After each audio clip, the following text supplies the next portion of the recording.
টিউটোরিয়ালে তোমাদেরকে আবারও স্বাগত জানাই। আজকে আমরা ভৌতবিজ্ঞানের আরও একটি টপিক নিয়ে আলোচনা করব, তাপের ঘটনাসমূহ। মাধ্যমিক এবং হাইরে মাদ্রাসা পরীক্ষায় প্রত্যেক বছরই প্রায় 2 থেকে 3খানা 1 নম্বরের কোশ্চেন এই চ্যাপ্টার থেকে এসে থাকে। আমি এখানে যে সমস্ত কোশ্চেনগুলো নিয়ে আলোচনা করব, আমি 100% নিশ্চিত যে তোমরা এর মধ্যে থেকেই এবারের পরীক্ষাতে পেয়ে যাবে। তো চলো দেরি না করে শুরু করি আজকের প্রথম প্রশ্ন। লোহা, ইনভার ও তামার মধ্যে সবচেয়ে কম দৈর্ঘ্য প্রসারণ গুণাঙ্ক কোনটির? এটা মাধ্যমিক 2018-তে এসেছিল। উত্তর হলো ইনভার।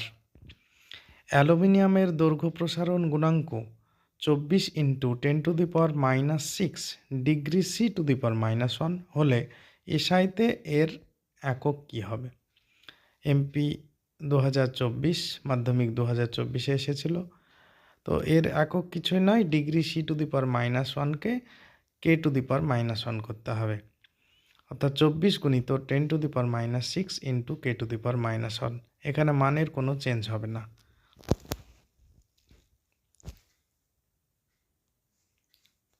3 নম্বর কোশ্চেন।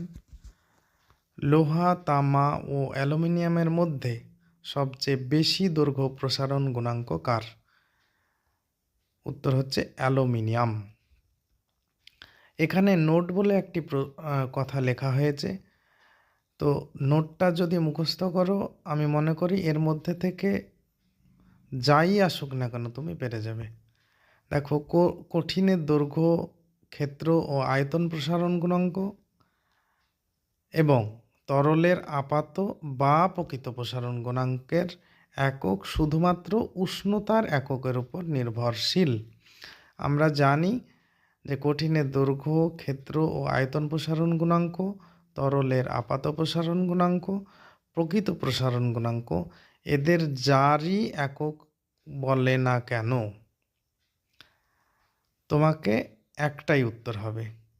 সিজিএস পদ্ধতিতে ডিগ্রি C⁻⁻1, এফপিএস পদ্ধতিতে ডিগ্রি F⁻⁻1 আর এসআই পদ্ধতিতে K⁻⁻1।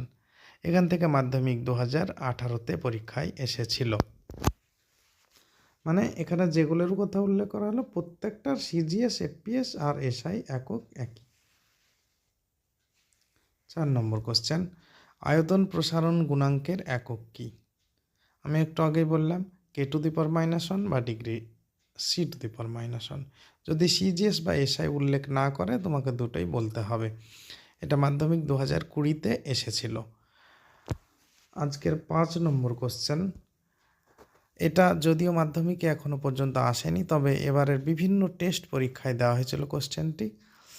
কঠিন পদার্থের 3টি প্রসারণ গুণাঙ্কের মধ্যে সম্পর্ক। আমরা জানি যে কঠিন পদার্থের দৈর্ঘ্য প্রসারণ আছে, ক্ষেত্র প্রসারণ আছে এবং আয়তন প্রসারণ আছে। তাহলে এদের সম্পর্ক হচ্ছে আলফা সমান β/2 সমান γ/3। আজকে 6 নম্বর কোশ্চেন। তরলের আপাত ও প্রকৃত প্রসারণ গুণাঙ্কের মধ্যে কোনটি তরলের নিজস্ব বৈশিষ্ট্য? এটার উত্তর হচ্ছে প্রকৃত প্রসারণ গুণাঙ্ক। মাধ্যমিক 2017-তে এসেছিল পরীক্ষায়। 7 নম্বর কোশ্চেন। কোন উষ্ণতায় জলের আয়তন প্রসারণ গুণাঙ্ক 0 হয়? 4 ডিগ্রি সেন্টিগ্রেড উষ্ণতায়। 8 নম্বর কোশ্চেন। স্থির চাপে গ্যাসের আয়তন প্রসারণ গুণাঙ্কের মান কত? এটা হাই মাদ্রাসা 2019, মাধ্যমিক 2017 পরীক্ষায় এসেছিল। তো এর মান হলো 1/273 ডিগ্রি C⁻⁻1। তারপর আরও একটি নোট লেখা হয়েছে এখানে, যে কঠিন পদার্থের মধ্য দিয়ে তাপ পরিবহন পদ্ধতিতে বিস্তার লাভ করে। এটা হাই মাদ্রাসা 2018-তে জানতে চাওয়া হয়েছিল। তরলের মধ্যে দিয়ে পরিচলন পদ্ধতিতে ও শূন্য মাধ্যমের মধ্যে দিয়ে বিকিরণ পদ্ধতিতে তাপ সঞ্চালিত হয়। এই 3টি তোমাকে জেনে রাখতে হবে। তারপরের প্রশ্ন 9 নম্বর। কোনো পরিবাহীর বেধ এবং প্রস্থচ্ছেদের গুণফল অপরিবর্তিত থাকলে ওই পরিবাহীর তাপীয় রোধ এবং তাপ পরিবাহিতার মধ্যে সম্পর্ক কী? তো এর উত্তর হলো পরিবাহীর তাপীয় রোধ RH ভ্যারিজ অ্যাজ 1 বাই তাপ পরিবাহিতা কে। তারপরে 10 নম্বর কোশ্চেন, এসআইতে তাপ পরিবাহিতার বা তাপ পরিবাহিতাঙ্ক যাই বলুক না কেন এর একক কী? Wm⁻⁻1 K⁻⁻1। এটা কার একটা ফর্মে জানা হয়, সেটা হচ্ছে Jm⁻⁻1 K⁻⁻1 S⁻⁻1। দুটোর যে কোনো একটা এসআইতে বললেই ঠিক। আর সিজিএস পদ্ধতিতেও তোমাকে জেনে রাখতে হবে ক্যালোরি মানে CAL dot Cm⁻⁻1 degree C⁻⁻1 S⁻⁻1। এটা হাই মাদ্রাসা 2023, মাধ্যমিক 2017 পরীক্ষাতে এসেছিল। 11 নম্বর কোশ্চেন, হিরে, লোহা ও রূপোতে তাপ পরিবাহিতাঙ্কের নিম্ন ক্রমে সাজাও। মাধ্যমিক 2023 এসেছিল। তো হিরে ইজ গ্রেটার দেন রূপো ইজ গ্রেটার দেন লোহা। 12 নম্বর কোশ্চেন, উচ্চ তাপ পরিবাহিতা বিশিষ্ট একটি অধাতুর নাম করো। তো উচ্চ তাপ পরিবাহিতা বিশিষ্ট একটি অধাতু হচ্ছে গ্রাফাইট। মাধ্যমিক 2017 এসেছিল। 13 নম্বর কোশ্চেন, কোন ধাতুর তাপ পরিবাহিতা সর্বাধিক? উত্তর হচ্ছে রূপোর তাপ পরিবাহিতা সর্বাধিক। এটা মাধ্যমিক 2020 MCQতে জিজ্ঞাসা করা হয়েছিল।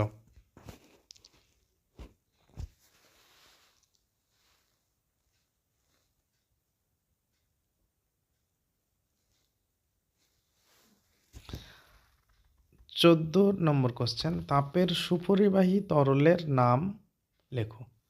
তো আমরা জানি যে পারদ হচ্ছে তরল পদার্থ যেটা তাপের সুপরিবাহী। তারপরে কোশ্চেন হচ্ছে শূন্য স্থানের তাপ পরিবাহিতা কত? খুব স্ট্যান্ডার্ড কোশ্চেন।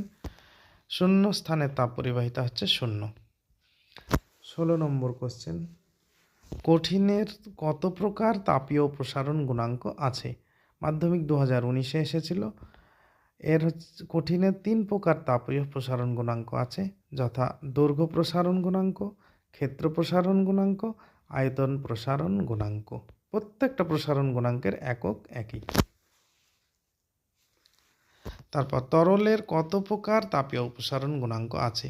এটা মাধ্যমিক 2023, হাই মাদ্রাসা 2024 পরীক্ষাতে এসেছিল। এর উত্তর হচ্ছে 2 প্রকার, একটা হচ্ছে আপাত আর একটা হচ্ছে প্রকৃত প্রসারণ গুণাঙ্ক। 18 নম্বর কোশ্চেন, নিচের কোনটির উপর ধাতুর পরিবাহিতাঙ্ক নির্ভর করে?